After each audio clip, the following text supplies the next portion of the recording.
moment.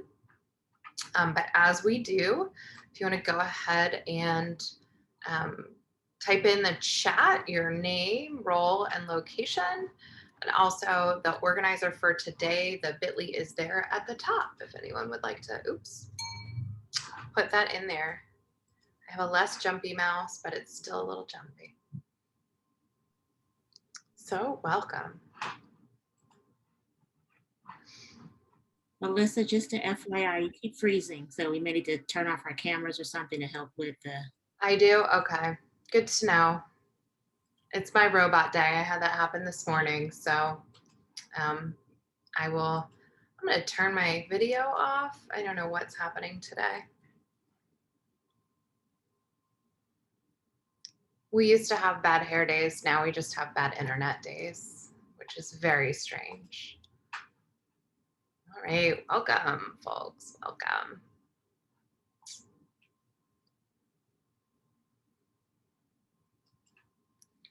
As folks are jumping in, make sure to put your name, your role, and location in the chat. You could put geographical or your school and district.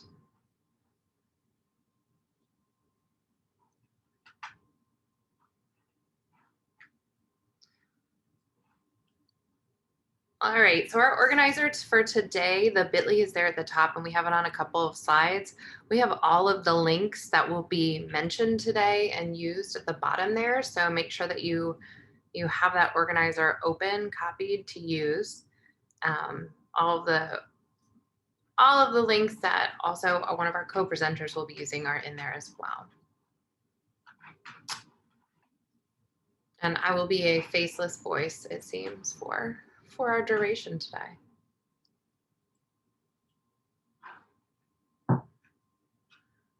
So I guess we'll just go ahead and jump right into introductions. My name is Melissa Spaden. I am Director of System of Supports on the Learning and Leadership Services side of the San Diego County Office of Education.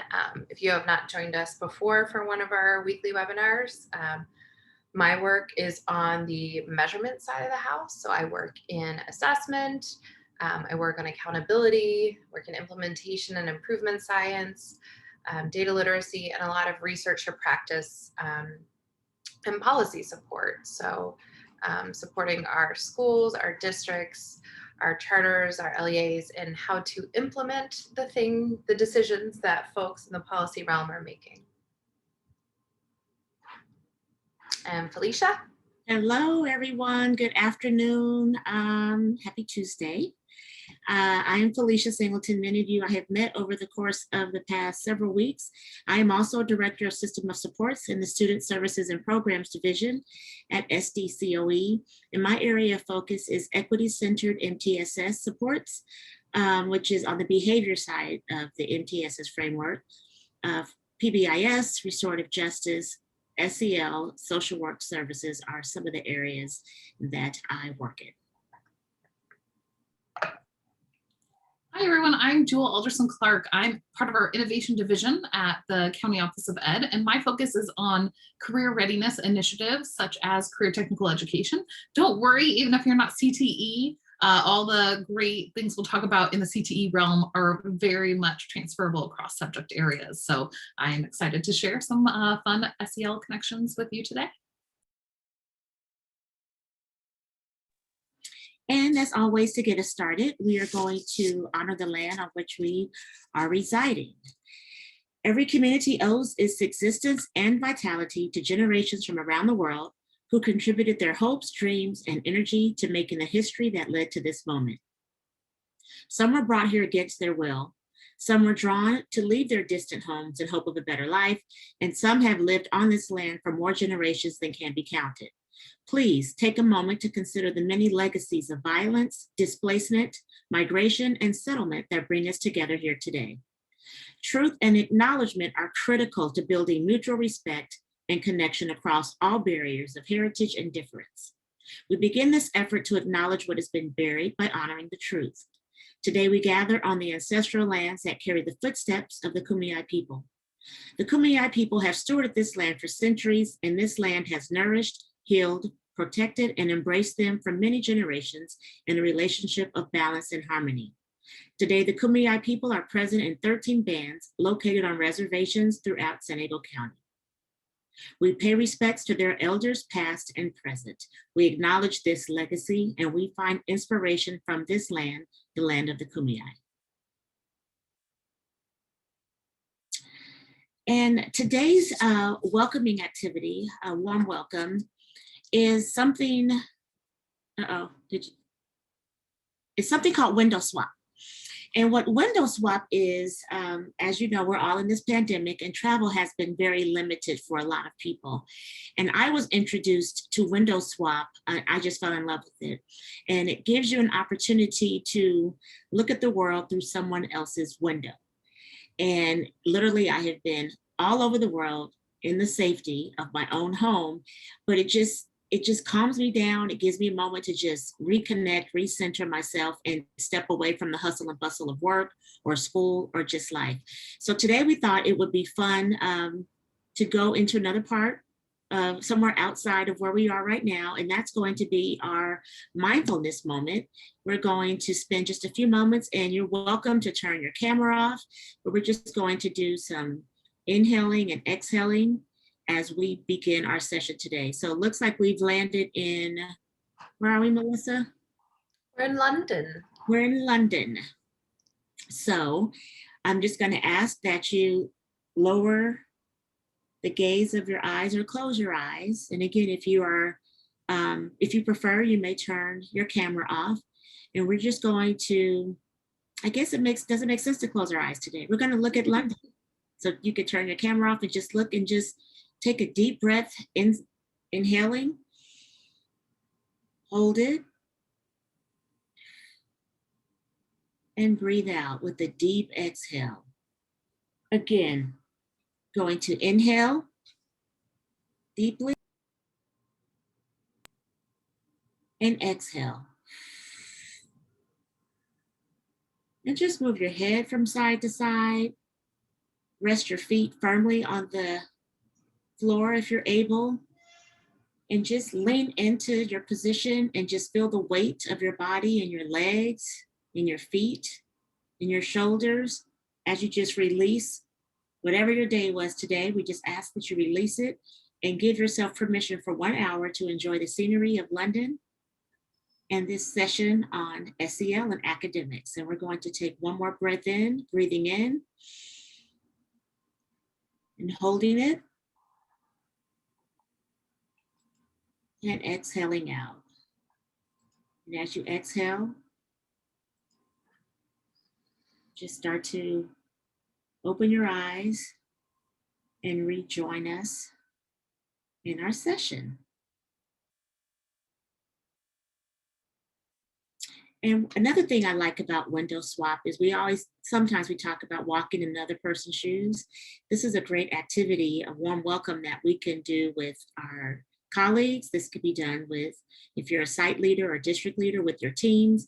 And this can also be done with your students and tied into a lesson about what it may be like to live in another country or another part of the world. So just that fast, now we're in Russia. Thank you, Melissa. I find myself in Russia a lot when I do the window swap. I don't know how. All right, I'm trying to open this. There we go. Okay. All righty, so today's session, this is what our goals are today. We're going to examine our systems to understand how to develop deep partnerships between the SEL team or lead, depending on your context, and academic departments. Understand how to embed SEL into academic priorities and standards, and engage in learning around SEL in career technical education. So if you've been with us for any of the sessions, this may seem familiar to you as well. So again, we really are leaning into the 3 signature practices so that the experience of what it means to be SEL or do SEL is embedded throughout the context, throughout your system. So this is not just something that sits in the classroom and lands on the shoulders of the classroom teacher, but really it should be throughout the school, throughout the district, again, throughout the system. And it really promotes equitable learning and working environment and learning environment. So what does that mean? Equity of voice. You create the conditions where everyone, not only are they encouraged to speak, but when they speak, they feel safe enough to do so, and they're heard respectfully. So there's free of judgment, and free of being bullied or free of someone disagreeing with you, but really knowing that your voice matters. Inclusion. All degrees of participation are welcomed and acknowledged. And this is not a slogan or a mission, but this is authentic inclusion, where folks of all genders, of races, of backgrounds, of languages come together and learning abilities, and they feel welcomed and acknowledged and seen, honored and respected. And then collectivism, learning to engage in and contribute to the group in a way that the sum, right, is better than our individual. And when I read this, I'll engage in and contribute to a for the good of the group experience. I think about where we are right now, and I don't intend to get political, but I think about the mask. And even if you don't believe that there's a need to wear a mask, wearing one for the good of our community, our brothers and sisters in our neighborhood, in our work environments, in Costco, that's collectivism. That's when we do something for the good of the community.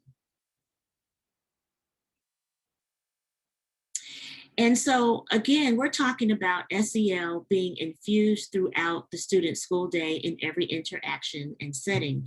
And why is that important? It's important because it's not enough, again, for SEL to live in the classroom, or for SEL to live in the counselor's office or with the school psychologist. If we are talking about having SEL thriving on our sites or in our district, it should be more about how we feel than something that we're promoting with our words. It's more about our actions. So that means that SEL, it must be seamlessly embedded throughout every policy and practice that affects students' experiences and their families. I'm going to throw that in, but also including academic, instruction, discipline, and the continuum of academic and behavioral supports. So we're talking about those tiers. So if we are really infusing SEL, it shouldn't be something that's at tier 3. It's something that should be embedded in that tiered logic. So tiers 1, 2, and 3, and our policies and practices should align with what we are saying we are.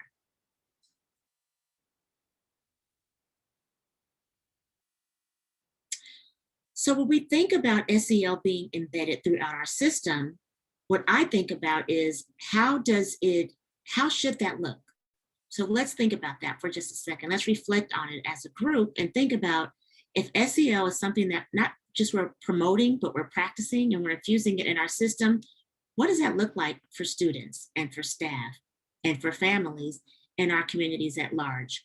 So what we're going to do is we're going to break you up into groups, and each group will have one of the SEL competencies, and you will talk through it. What does this look like again for the stakeholders in our school-wide community? So when you look at, when we go into the next slide, what we've done here is we have the core competencies of SEL, and then how does that, again, how do we see this in the lives of students and for staff and families and communities? How are they experiencing it? What are some examples? So again, we're going to break up into groups, breakout rooms, and you will each have one competency in your breakout room, and you would just talk through it. So for instance, if you have self-management, what does that look like in these 4 quadrants? Managing emotions and behavior to achieve one's goals.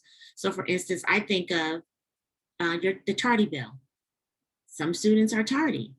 When they come into the office, if I am working in the office at that desk where I give out tardy slips and I've had a bad morning, is it okay to thrust that onto a student who's late, especially when you think about students who are much younger, who are at the mercy of their parents or their guardians? So those are just some of the conversations. If SEL is alive and well in your system, what does it look like?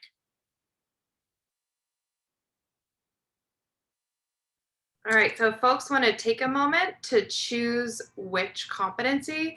I realize I got booted out of the meeting earlier, and it deleted the breakout rooms I had already set up. So I'm quickly renaming them, and then it will open. So you will self-select into which competency you want to discuss. So just give me one more second. You've got to love how our internet just knows exactly when to go out. Let me just make sure. Okay. And go. And if you don't have the option to choose your own, if you just want to put in the chat, I'll stop sharing. If you just want to put in the chat which you want to go to, if you don't see that option, then we can assign you.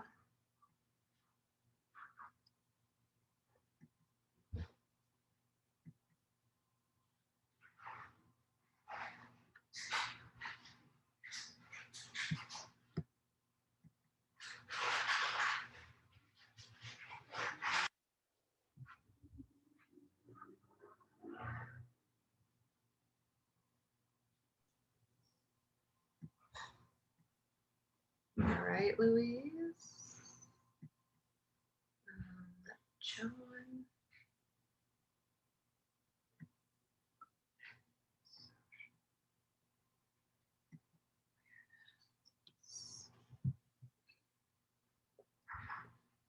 Renee. Social.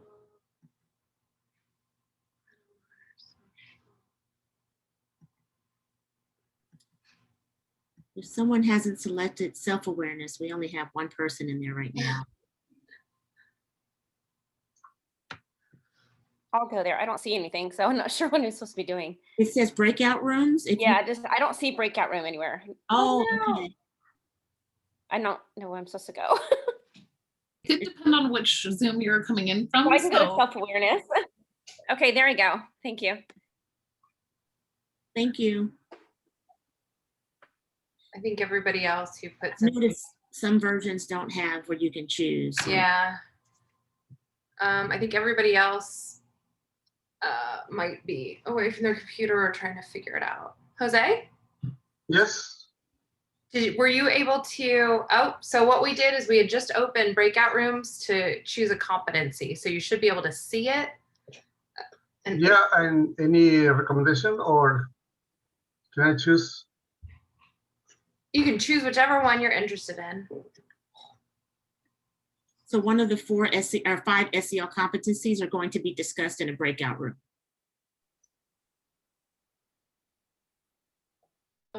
This one? Hi, I'm Marilena Corral, and I'll be going to self-management. Okay. And then we have, Yeah, me too, please.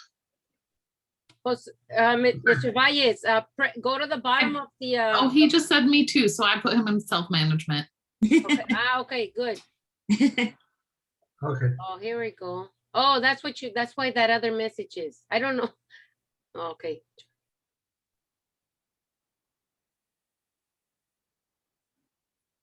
and then we have Heidi. We just need to move.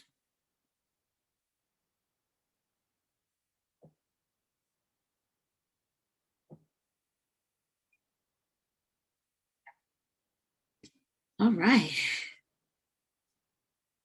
Strategy will look like. So one of the 3 signature practices. So as you were in your breakout rooms and you were able hopefully to discuss what that competency would look like in the context, is there anyone who would like to share out? We don't have, unfortunately, a lot of time, but if we could get someone maybe to share out about their competency and what the discussion was, we'd appreciate that.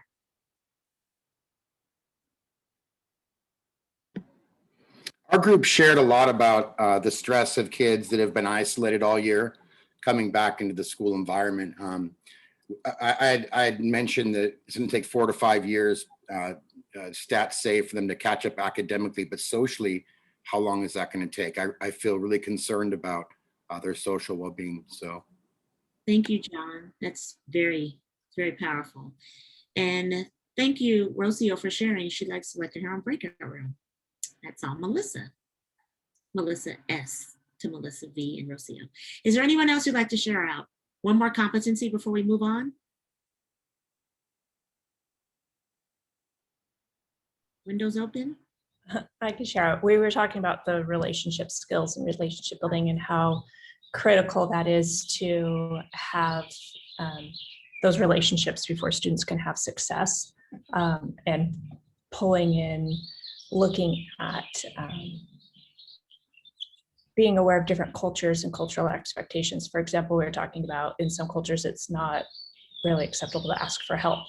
But that's the culture that we create in our classrooms, is that we want students asking for help. So working on building those relationships and bridging those two different perspectives was one of the pieces we discussed. Thank you, Natalie. And that also, again, that loops right back to what we talked about earlier. We talked about equity of voice, creating those conditions where students can share and feel safe enough to ask for help. So thanks, everyone. I'm going to toss it to Melissa. All right, I even remembered to unmute before talking this time. So just wanted to show a brief video. Our friends over in Washoe County in Nevada have done a lot of intentional work over the past, I'd say, decade around social emotional learning, maybe a little longer. I just wanted to show a short video that kind of explains, and it's a great video to use to share with others about how they integrate within everything they do, not just SEL is a separate thing that you do once a week, but it's truly integrated. And if it's jumpy at all, I will apologize in advance. We're a large district. We have over 100 schools, 64,000 kids. And that can be a little bit intimidating when you think about reaching every child by name and face. Working collaboratively, strategically looking at where social emotional learning can fit in across departments in central office, rewriting some job descriptions that include parts of it to support social emotional learning. And if you divide and share the burden, it can happen. What kinds of SEL things were happening at those moments? Really, we have always been doing the things that we do with the children now through SEL, but now it has a name and it has a very purposeful place in a classroom. My favorite part is the social awareness, where we all can just help understand each other better. That's the one. It's just so wonderful because, oh my gosh, it's just all these people together listening to each other and not arguing or bickering and stuff. Self-management, self-awareness, relationship skills, social awareness, responsible decision-making. Competencies in these areas lead to better graduation rates, better scores on assessments, better learning, better attendance, and fewer disciplinary problems. How many of you would politely ask them to stop? I'm really passionate that social and emotional learning helps our students with those relationship skills, with those communication skills. So all of those different topics that we talk about in social and emotional learning apply to them personally, professionally, and as a student. I wasn't a really good math student. I failed my freshman year. And then when I came here, they taught me like how to take notes and the SEL, and it just helps a lot. You're trying to focus or read? Oh yeah, she's super enthusiastic, and she like really likes doing activities that like involve everyone. So you're not just sitting there having like a lecture, like writing on a piece of paper. She like wants you to do activities and like be involved. We came up with wcsddata.net. So the website itself is intended to kind of give a narrative of what we're doing, how we're trying to measure it, how we're improving as a district, and really get that story out to the community. So we had teachers, administrators, community members, and our friends from Castle. We worked to develop social emotional learning standards. It made social emotional learning tangible for us. Not letting other things distract you. My favorite quote is, choose a job you love and you'll never work a day in your life. And if you can integrate social and emotional learning, every day is an amazing day.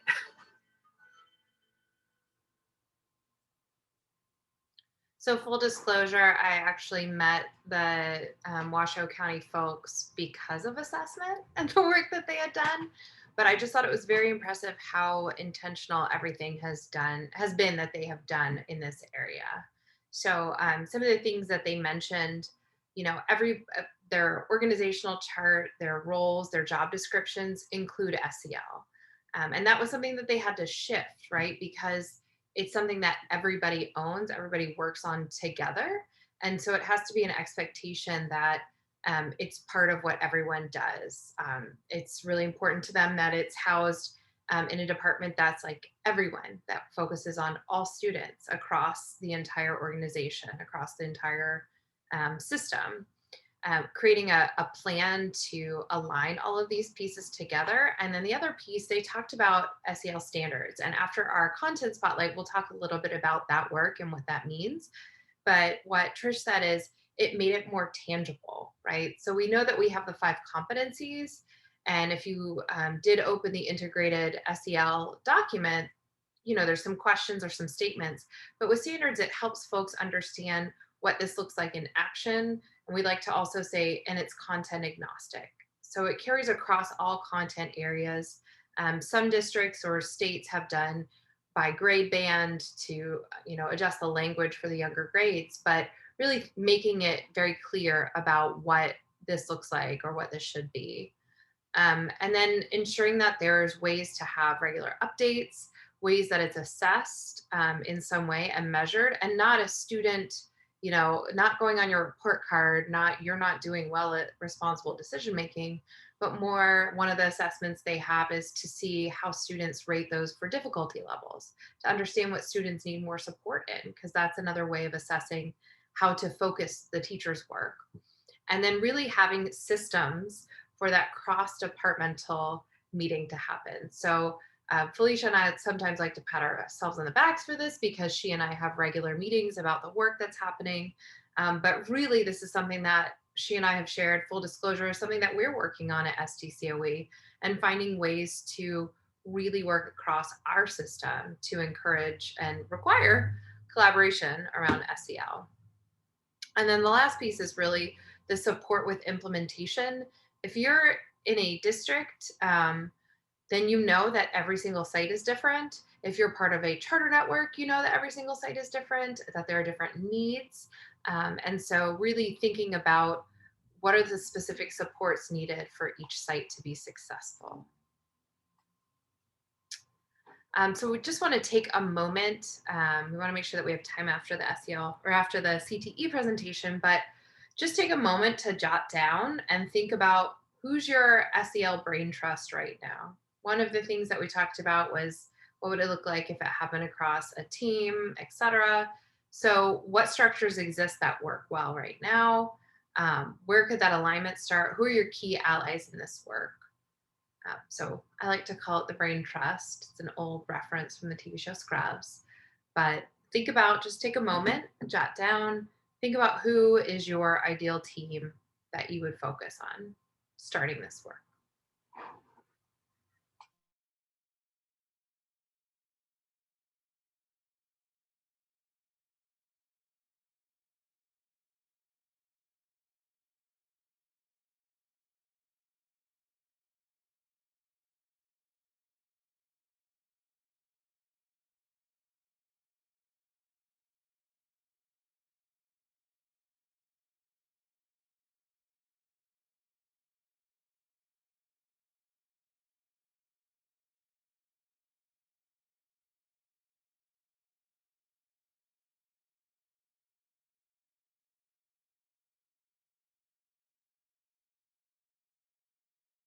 Okay, so in the interest of time,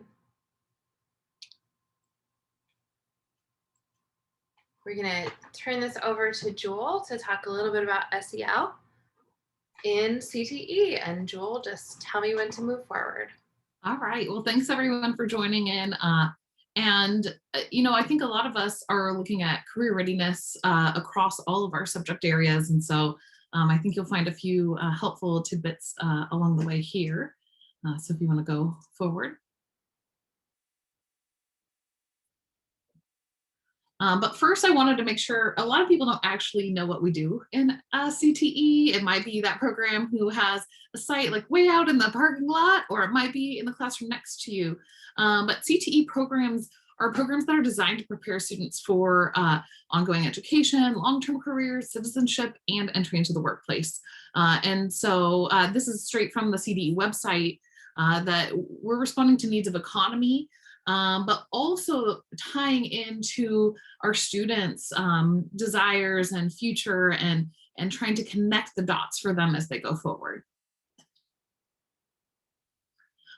We have 15 different sectors, and there are multiple pathways in each sector. And you might be hearing a lot of new vocabulary around CTE and pathway completers with the college and career indicator. And so these are students who take 2 sequenced courses or more in a single pathway. And so they're really getting an in-depth experience. And a piece of that is that students get hands-on real world learning.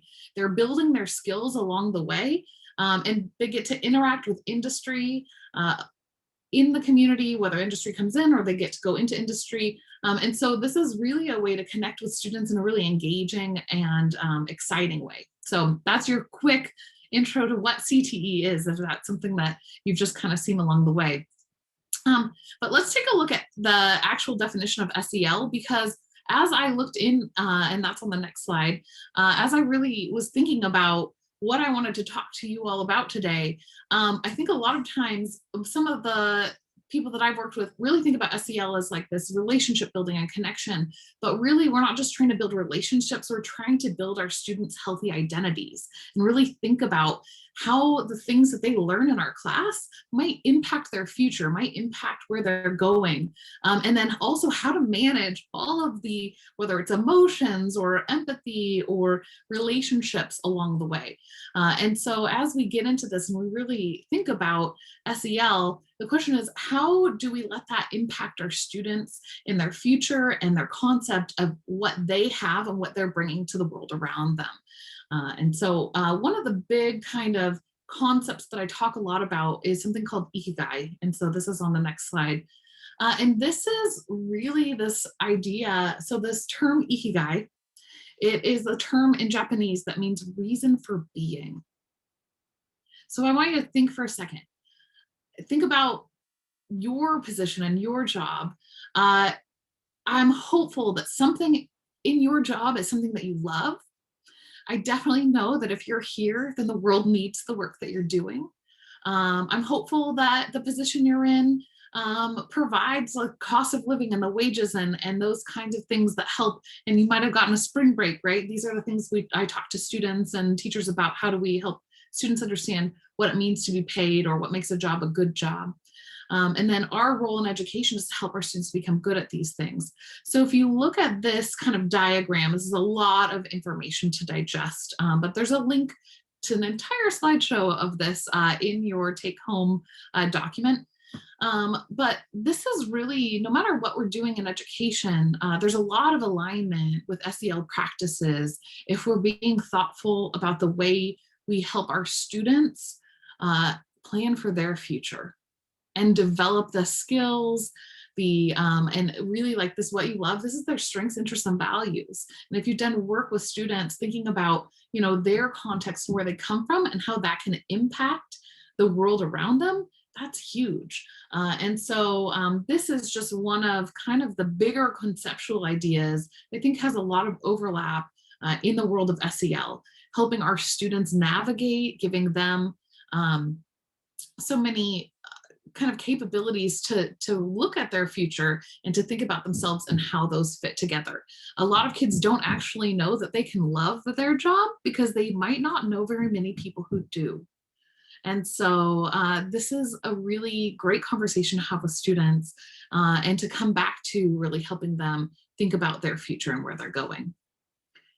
As we get further into kind of the technical side of CTE, on the next slide, what you'll see is what we call the standards for career ready practice. And standards for career ready practice, although they're kind of in the CTE section of standards, they are meant to apply across all disciplines as we think about our students and where they're headed in the future. And so I kind of boldened the standards that I thought connected most strongly with the competencies from Castle's SEL framework. But as you really think about what we're doing, like how do we help our students communicate, right? That's where we're getting into these relationship skills, but it could also be around some of their awareness or self-management, like if they're communicating about their current scenario, right? Thinking about their career path and their personal goals. And this is tied into responsible decision making. So as you look through some of the things, and in CTE, we have standards for each of the 15 sectors, and they each open up with what we call anchor standards, which align very closely with these standards for career ready practice. And so if you're supporting CTE folks or you're in CTE, step back and really consider those anchor standards and where they tie in and where you can build and embed SEL practices throughout your course as it aligns to the standards that we're given. And so these are really thoughtful standards around how we ensure our students are not just learning, right? The top one right here, apply the technical skills and academic knowledge, right? That's kind of what we call school a lot of the time. All of the other pieces, this is how we help someone find their ikigai or their purpose. And so if we're really thoughtful in the way that we organize into our classroom, we engage our students in these practices meaningfully, whether you're CTE or not, you will give them the opportunity to develop that self-awareness, that self-management, social awareness, relationship skills, and responsible decision-making. Now, let's take it a step further and look at the skills that employers actually want our students to have. So if we look here, this actually comes straight from CASEL. There's a whole page on SEL for workforce development. And what they did is they identified all of these different skills and where they fit within that SEL side of things. Now, what we find is when we get into this many skills, it's really overwhelming as instructors.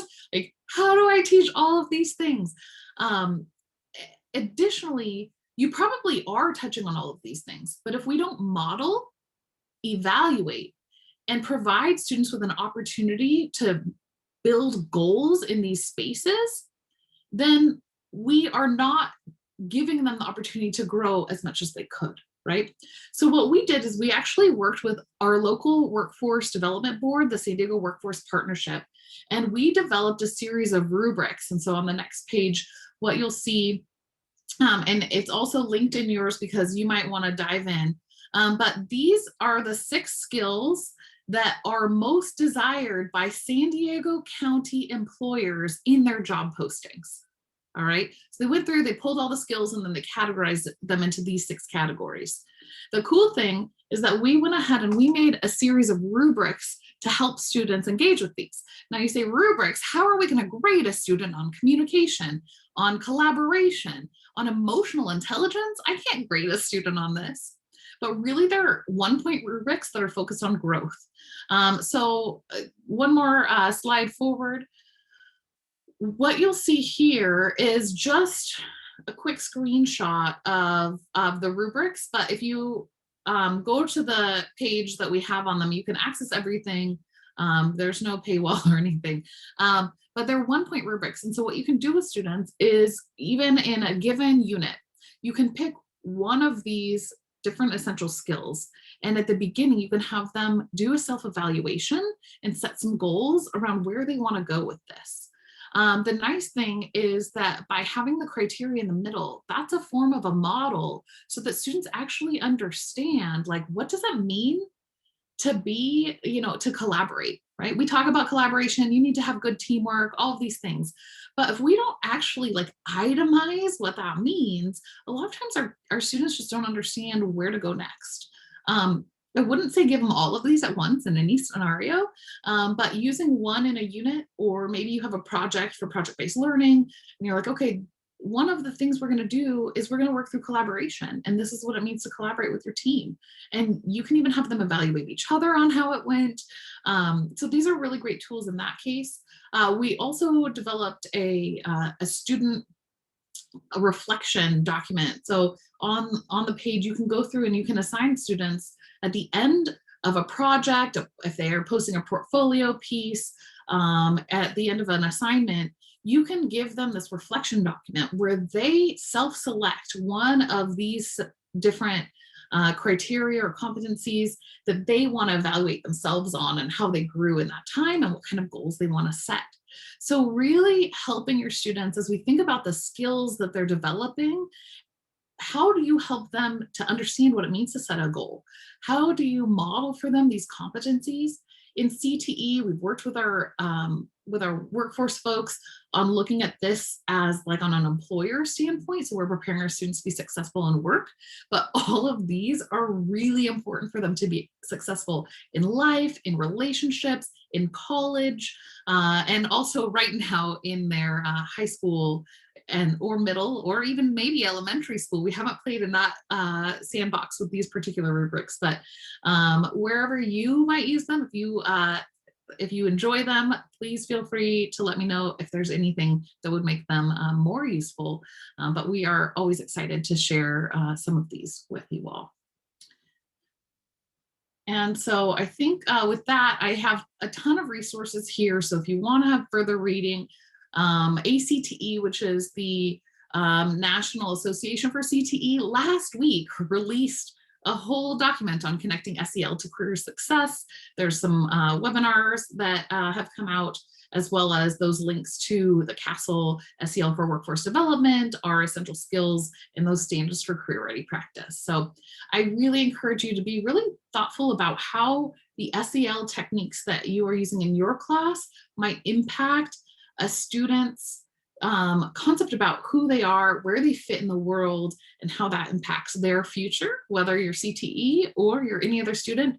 All of our students are headed to career one day, and I am excited to see SEL help them get there.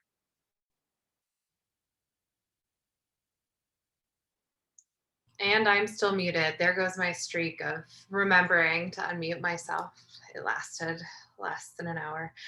So if anybody has any specific questions for Joel, she's gonna be here till the end, which is 12 minutes from now.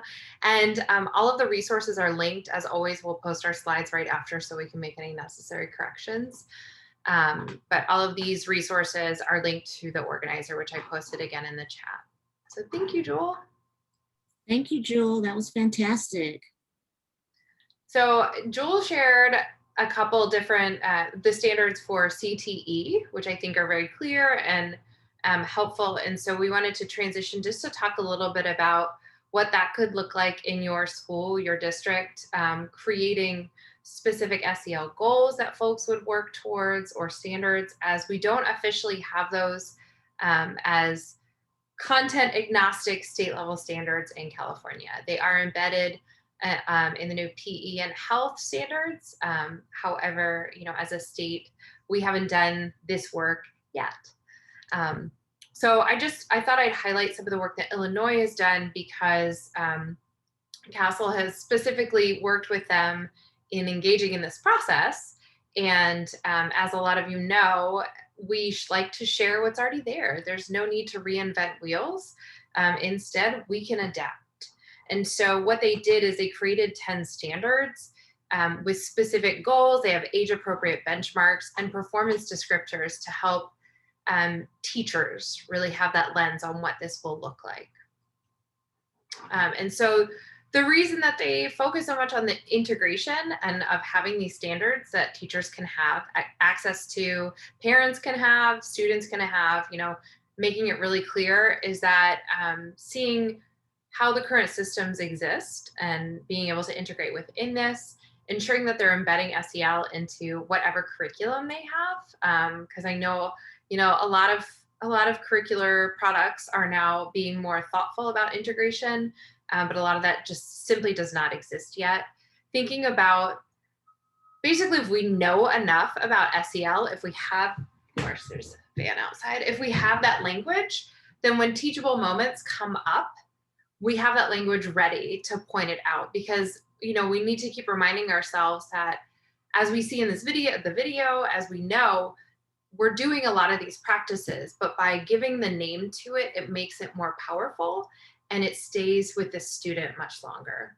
And then really thinking about how to give students that autonomy that we talked about last time, as well as providing opportunities for them to practice. And it's like with anything else, they need the opportunity to intentionally practice these skills. It's not something that comes naturally, and it's not something that without that intentional planning within the classroom can just happen. So I love how they simplified, and if you work in LCAP, this feels very LCAP-y, but they simplified it to 3 major goals, which, to be fair, they do summarize the 5 competencies within these 3 goals if you read them. But they decided to simplify it and make it something that feels more attainable. So the first one is around self-awareness and self-management, right? So that's a lot of intrapersonal, understanding ourselves and how we interact with others. The second goal is around social awareness and interpersonal skills, so that we can think about how we maintain relationships, how we interact with others.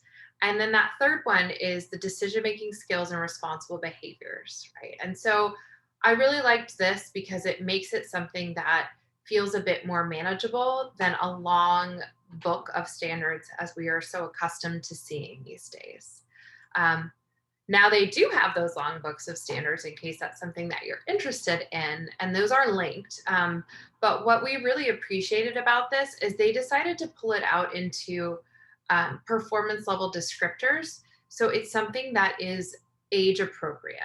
And they wanted this to be very specific. I don't know if this level of specificity is necessary or is what we would want to have in our schools or classrooms right now. But I think the fact that they really thought about creating these as stages of growth. So it's almost like a learning progression and showing, you know, if grade 1 is moving from A to B, grade 2 could be ABC, you know, showing that this is growth, that students aren't just going to master these competencies within 1 year. And then it goes all the way through, you know, they have A through F for grade 1 through 5. And then there's grade bands for 6 through 12 as well, 6 through 8, 9 through 12. So they thought about breaking these down and making it really specific. So in the organizer, and I'll see if I can copy this. There's a lot of these standards that exist, which I know is not helpful that there's so many that exist, but it is helpful in that what might work for your specific school, your specific district, you can find. My 2 favorites are actually the first and the last on this list, which you'll see in your organizer. The first one is actually the School Social Work National Standards. They are aligned to the CASEL competencies. They are wonderfully simplified. And the same with the Washoe County version, which is on your organizer, which I'm just going to pull up because I'm a fan of one-pagers. I feel like this is something, unfortunately, I don't know why 3 and 4 aren't completed in this version, but I think that this feels attainable. So they have 5 indicators maximum per competency. And the school social work, it's organized a little bit more like a booklet right now, but it helps us look at the goals and shows us what that progression is as well. And you know, that's kind of important that students can see how they're growing, that teachers understand that growth as well. So we wanted to make sure you had plenty of, and I apologize if it feels like too many resources for you as always. And then the last thing we wanted to think about before we do a little reflection, we wanted to bring you back to this idea of levels of implementation. So again, where do you think with academic integration, your school, your district, your team is right now? Are you at that beginning stage? And Luis is still on here. Thank you, Luis, for all of your work to make this beautiful. Luis and Sweetwater has been partnering up with us throughout the year, and they have done so much intentional work about thinking about how to identify the stages of implementation and the work required to get to each stage. So just take a moment, think about it, think about where you are in the work. If you're still at that exploration of thinking about the why and how we could possibly get this started, or whether you are in that installation, doing some of this planning to think about how you get ready. The initial implementation, where you're still starting with gathering data to figure out how that implementation is going. And then the last part, full implementation and figuring out what that continuous improvement is. And I believe this is also linked in your organizer.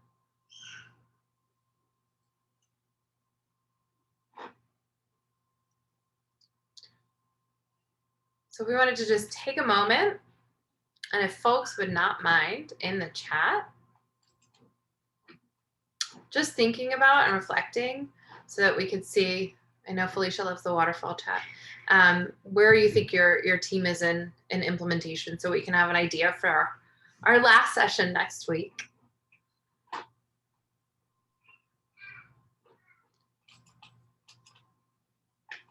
And in 3, 2, 1, please hit enter.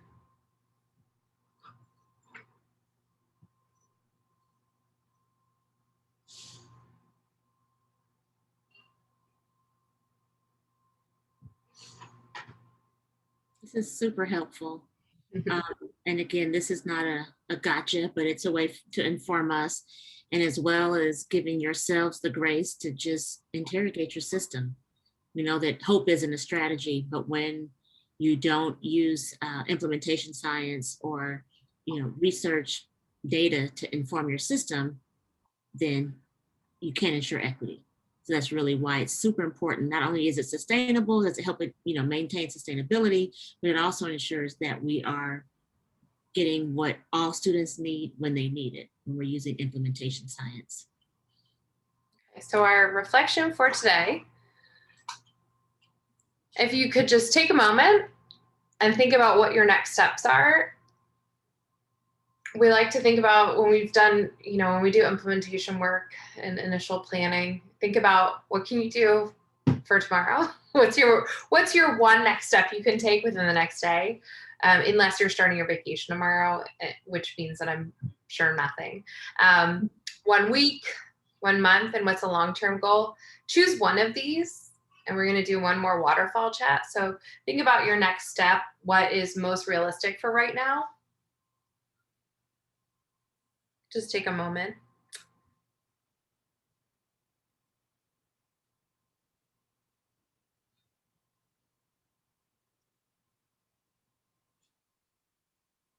And again, it doesn't have to be something super big. It could be talking to a colleague. It could be sending an email. It could be doing some research. Progress looks different for everyone. So just we want to make sure that you're not feeling overwhelmed, but just one thing that you can manage.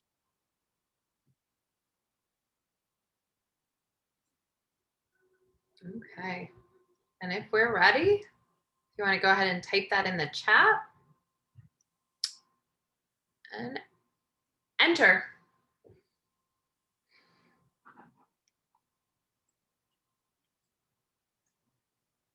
Okay, so we see connecting with other staff who are engaged in this work.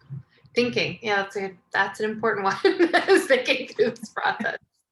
Explore the resources, highlight SEL in my CTE newsletter going out. Great, thank you, Dual.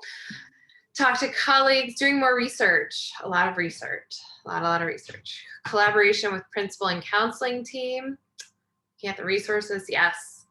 I apologize, any work that you do with us, you will have so many resources, but it's better, if we're doing the research anyway, we might as well share with you what we find. 1 month safety. Okay. All right, y'all. Well, thank you very much for sharing. And we have one more session focusing on academics, or SEL integrating into academics next week. So we have mathematics sharing, and I believe history, social science for our content spotlights, as well as working on kind of some of that initial implementation. So Felicia, always close. I'm ready. So just to recap, we examined our system to understand how to develop a deep partnership between SEL team or leads and academic departments. And I want to pause right there because just as a reminder, this session was about the classroom educator and the non-classroom educator, and really embedding it in our system, and not, here comes the school counselor and saying, now it's SEL time, but how we are embedding and weaving this throughout our own practice, and then also embedding it into the learning time for our students. Secondly, understand how to embed SEL into academic priorities and standards. And Jill did an amazing job. Thank you so much for showing us how to connect them into standards, the things that we have to do anyway. And then engaging and learning around SEL in career technical education. Jill, I'm just going to say that those rubrics I'm going to use with my team in their coaching time, because the reality is that how we pour into young people, sometimes we don't get that as adults. And there's an assumption that we've been coached and we have these soft skills or these transferable skills, and sometimes we just don't have them. So thank you. This is a perfect example of how adults need SEL just like students, and adults also need those rubrics around those skills in career. So thank you. Absolutely. They're great tools. We encourage people to use them for mentorships and internships. So I think you've already figured out a perfect use case. Thank you. So that, I believe, sums it up for us today. Thank you. I know some of you are on spring break, so we want to send you an extra big thank you for joining us today. And just everyone, we've had great turnout all these past weeks. So thank you. We hope you're finding something useful in these. And as always, here's our contact information. Do not hesitate to send us an email if there's some way we can help you. Thank you, and hope to see you next week.